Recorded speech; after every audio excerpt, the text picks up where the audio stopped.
అమ్మా నాకు విశ్రాంతి కావాలి. స్కూల్, కాలేజ్ చదువులతో అలసిన కూతురు అంటుంది. ముందు బాగా చదువుకో, మంచి ఉద్యోగం వస్తే విశ్రాంతి తీసుకోవచ్చు అని అంటుంది తల్లి.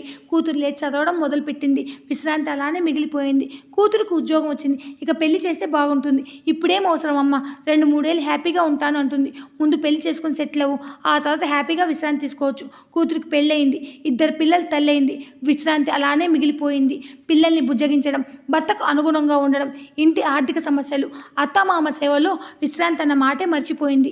పిల్లలు పెద్దవాళ్ళయ్యారు. వాళ్ళ పెళ్ళిళ్ళు చేసింది. అమ్మాయి కడుపుతో ఉంది. పురుడు పోసి అత్తవారింటికి పంపిస్తే ఇక విశ్రాంతేగా అంటాడు భర్త. అబ్బాయి జంజాటం ముగిసింది అనేలోపు అమ్మ నేను ఉద్యోగానికి వెళ్ళాలి, నా కొడుకు నువ్వు చూసుకో అంటుంది కూతురు. మనవడి సంరక్షణలో విశ్రాంతి అనే మాటే మర్చిపోయింది.